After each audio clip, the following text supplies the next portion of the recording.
Allô, Saïd Panda, bonjour. Bonjour. Alors, vous êtes journaliste d'investigation, vous enquêtez sur plusieurs sujets en Côte d'Ivoire et dans la sous-région. Et chaque fois, vous rendez donc vos enquêtes publiques par rapport à votre média. Ce sont donc des articles que vous assumez sans problème. Alors aujourd'hui, on va échanger avec vous sur une question gênante pour la compréhension de tout le monde, sur la question de Jonathan Morrison. Est-ce que vous connaissez ce jeune?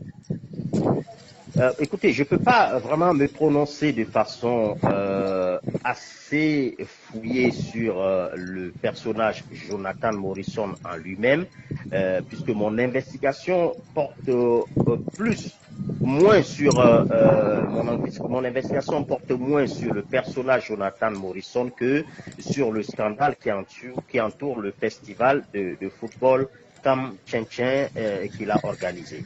Ce qu'on peut dire rapidement sur le personnage en lui-même, c'est qu'il s'agit d'un personnage plutôt sulfureux. Une rapide enquête, notamment sur ses différentes publications sur les réseaux sociaux, permet de découvrir quelqu'un qui s'affiche dans un coin de vie très cling-cling, en Rolls-Royce, tantôt dans des jets privés. Et donc, grosso modo, c'est ce qu'on peut dire sur le personnage en lui-même. Et si vous Sans revenez qu'on ne sur la sache, compétition qu'il a organisée à Abidjan? voilà. Si on revient sur la compétition en elle-même, j'ai commencé à m'intéresser à la compétition à partir du moment où le sujet a commencé à faire scandale, notamment dès l'instant où l'organisateur du tournoi, Jonathan Morrison, a été incapable de payer les différentes primes et gains promis, notamment aux différentes équipes qui ont remporté la compétition, tout comme pour le meilleur joueur et le meilleur buteur. Est-ce qu'on peut revenir sur ce qu'il avait promis? Les promesses portaient notamment sur 40 millions de francs CFA qui devraient être payés à l'équipe qui remportait le tournoi. Il y avait 20 millions de francs CFA pour l'équipe perdante. Il y avait d'autres primes, notamment pour le meilleur buteur qui devrait empocher la somme de 5 millions de francs CFA. Donc, ça faisait, grosso modo, un total de primes entre 80 et 90 millions de francs CFA. Il se trouve que un mois après la fin du tournoi, il a organisé une cérémonie de remise officielle des primes et les chèques qui ont été remis, selon mes investigations, il apparaît que pour l'instant, on peut clairement parler de chèques sans provision, puisque selon mes enquêtes, aucun des comptes de Jonathan Morrison ni de ces différentes structures, notamment la structure 13P qui a organisé la compétition, ne dispose de cette somme dans ses différents comptes, notamment au niveau de la banque sur lesquelles le chèque a été tiré, Aura Bank, pour ne pas la citer. Alors, ce que nous revient à poser comme question rapidement, je sais que vous n'avez pas forcément la réponse, mais pourquoi organiser une cérémonie pour donner des prix alors qu'on n'a pas ces prix-là? Il faut dire que Jonathan Morrison, très clairement, surtout pour nous qui travaillons sur un certain nombre de sujets d'investigation, très clairement, il apparaît que ce monsieur n'a pas cet argent. Ça, c'est une évidence. En tout cas, au moment où nous parlons, il n'a pas cet argent. Je dois préciser en passant que j'ai pu contacter un certain nombre de personnages qui avaient accompagné de très bonne foi cette émission. Notamment, j'ai pu parler avec l'entourage de Didier Drogba, tout comme j'ai pu parler avec des collaborateurs de Monsieur Fabrice Savignon, qui est le promoteur, un des promoteurs actionnaires de Live TV, qui avait été le diffuseur des compétitions de Tam Tchin Tchin. ces différents personnages, selon les entourages avec lesquels je me suis entretenu, que ce soit Didier Drogba comme l'entourage de Fabrice Savignon, sont assez désabusés parce que ils n'avaient pas pensé, ils avaient cru réellement au talent d'un jeune ambitieux et qui pouvait réaliser des choses plutôt extraordinaires qui inspireraient l'ensemble de la jeunesse ivoirienne. Mais il apparaît de plus en plus qu'on est en face plutôt d'une espèce de marchand d'illusions, pour ne pas clairement parler d'une forme d'escroquerie avérée. Ok, dans la même foulée, après donc avoir balancé certaines photos sur la page Facebook des observateurs des médias, on a été saisi par rapport à ce que vous êtes en train de dire, certaines personnes nous ont saisi pour dire la même chose que vous.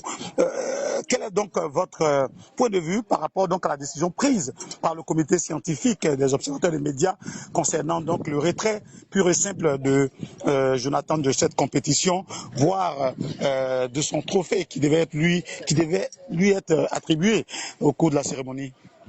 Je pense que ça a été une très sage décision pour l'observateur des médias de ne pas s'associer, de ne pas associer son événement et son image avec celle d'un personnage, comme je l'ai dit tantôt, assez sulfureux et dont le nom est en ce moment mêlé plutôt à des très très fortes polémiques, pour ne pas parler de scandale qui risquerait de se terminer devant les tribunaux. Saïd Penda, je répète que vous êtes journaliste d'investigation, très connu en Côte d'Ivoire et en Afrique.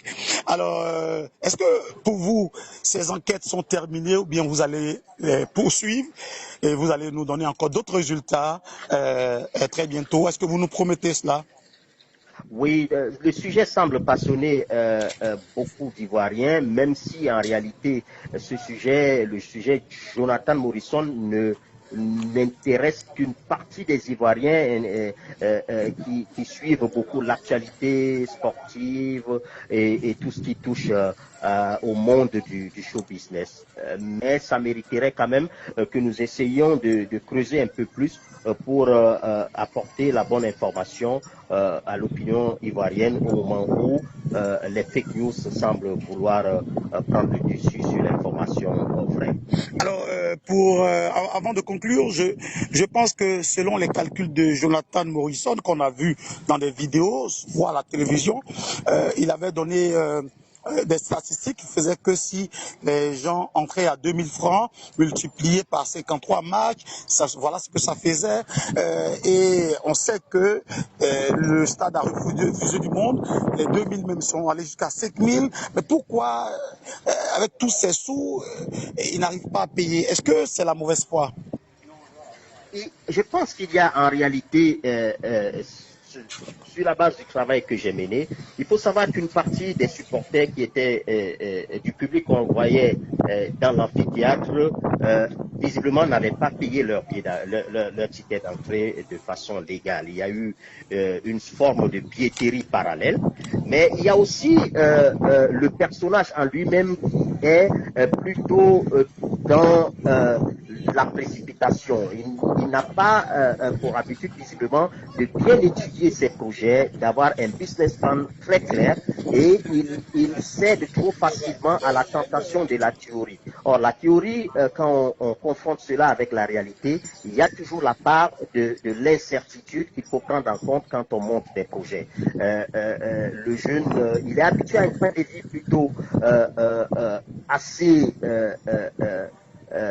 dépensier et donc depuis qu'il a lancé cet événement et que quelques fonds ont commencé à rentrer, mais malheureusement la réalité c'est qu'il n'a jamais pu atteindre ses objectifs en termes de recettes, notamment quand vous regardez les annonceurs, ils ne se sont pas bousculés les annonceurs pour cet événement, donc il a eu très très peu de recettes publicitaires et quand vous mettez cela avec les frais, les courriels engendré par l'organisation d'un tel événement, la billetterie ne pouvait pas supporter l'ensemble des primes qu'il avait promises. C'est un marchand d'illusions parce qu'il avait mis la barre beaucoup trop haute. 40 millions de francs CFA de récompenses pour le vainqueur pour une compétition comme celle-là, c'était vraiment vendre du rêve aux gens. Et le business plan était très mal élaboré dès le départ.